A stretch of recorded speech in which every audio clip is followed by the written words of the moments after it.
Assalamualaikum warahmatullahi wabarakatuh. Kami dari kelompok 10 akan menyajikan permasalahan mengenai Sikap profesional guru terhadap murid, orang tua, dan masyarakat.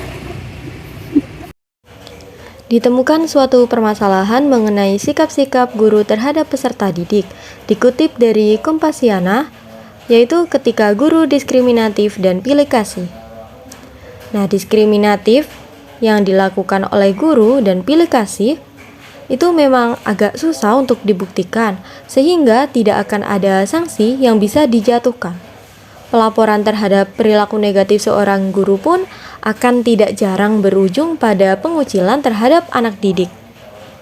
Apakah Anda tahu bahwa anak didik bisa mengalami diskriminasi oleh guru atau dosen? Seperti mendapat perlakuan yang berbeda atau mendapat nilai yang seharusnya tidak kita terima. Padahal sebagai anggota warga sekolah, siswa itu punya hak dan kewajiban yang sama tanpa terkecuali sesuai dengan statusnya. Tentang sikap profesional guru, pasti ada permasalahan yang ditemukan menyangkut sikap profesional guru baik terhadap murid, orang tua, atau masyarakat. Misalnya, ada guru yang bersikap pilih kasih terhadap peserta didiknya atau guru yang membeda-bedakan peserta didik karena kepintarannya. Bagaimana pendapat Ibu mengenai permasalahan tersebut? Kalau untuk menghadapi hal tersebut, guru harus bersikap bijak ya. Jadi ketika ada seseorang guru misalnya pilih kasih terhadap muridnya, kita harus mengingatkan.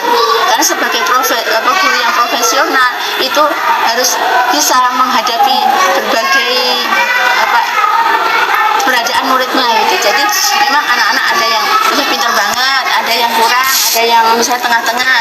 Nah, untuk yang kurang itu harus disemangati untuk menjadi yang baik. Jadi jangan sampai tambah jidon kan misalnya itu loh seperti ini membandingkan nggak boleh. Jadi ayo biar kita disemangati agar bisa semangatnya itu biar selalu hidup gitu, selalu tumbuh gitu. Jadi jangan sampai malah didonkan gitu aja terkait dengan pilih kasih. Jadi nggak ada pilih kasihnya semuanya.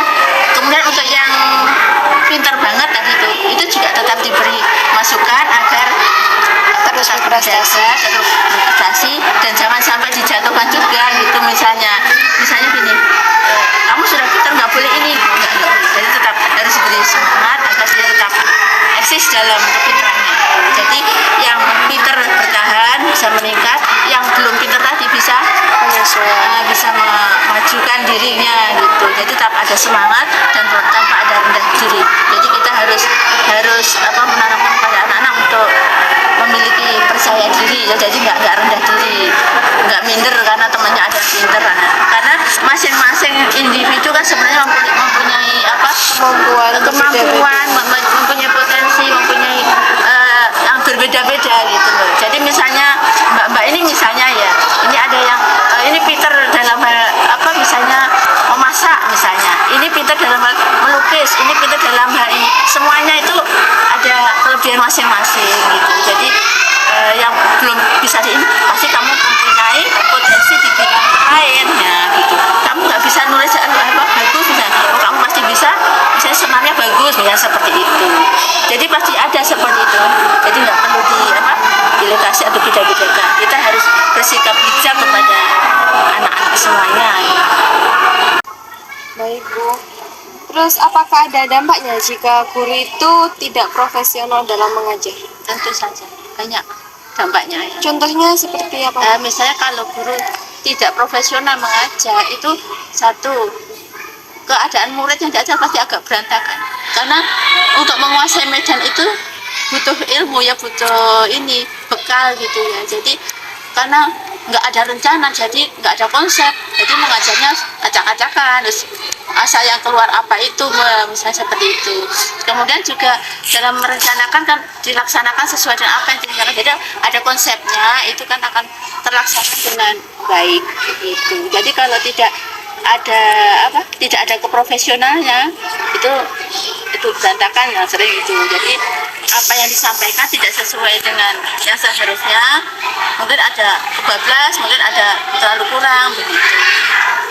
Adapun penyebab guru yang tidak profesional, yang pertama adalah guru yang tidak mempunyai latar belakang yang sesuai dengan keilmuannya. Dan yang kedua, kurangnya minat untuk mengembangkan diri. Dan yang terakhir, tidak fungsional organisasi profesi guru. Jadi bagaimana saran menurut Ibu dalam mengatasi permasalahan guru yang tidak profesional? Mungkin lebih spesifiknya sarannya itu seperti apa? Solusi? Harus diingatkan. Yang pertama pasti itu ya Bu. Diingatkan, kemudian juga disampaikan kepada atasan lembaga ya. Jadi sampai sejauh mana kalian ini menjalankan profesi sebagai guru itu bagaimana? Jadi nggak boleh semaunya sendiri gitu loh.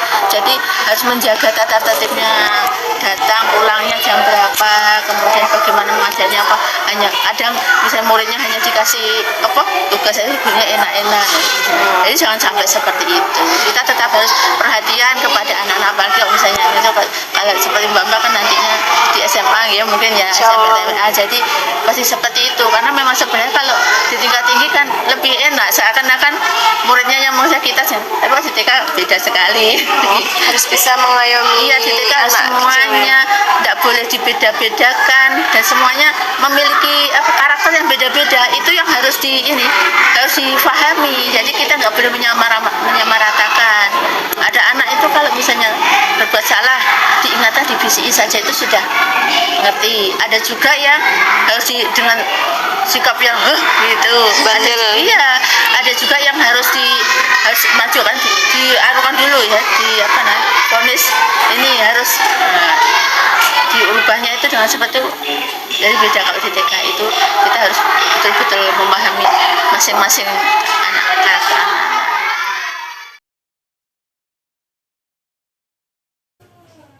Bisa kita ketahui bahwa guru merupakan sosok yang sangat dihormati karena mempunyai peran yang sangat besar terhadap keberhasilan pembelajaran.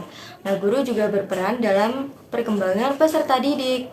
Jadi, minat, bakat, potensi, atau kemampuan peserta didik itu tidak akan bisa berkembang dengan baik jika tidak ada bantuan dari sosok guru. Maka dari itu, guru perlu memperhatikan peserta didik secara individual, karena tugas guru bukan hanya mengajar, melainkan mendidik, membimbing, mengasuh, dan membentuk karakteristik dari peserta didik. Sikap profesional guru nantinya menyebabkan siswa termotivasi, bersemangat, tertarik, dan bahkan dapat memberikan inspirasi bagi siswa dengan ide-ide cemerlang dalam mengikuti kegiatan proses pembelajaran di sekolah.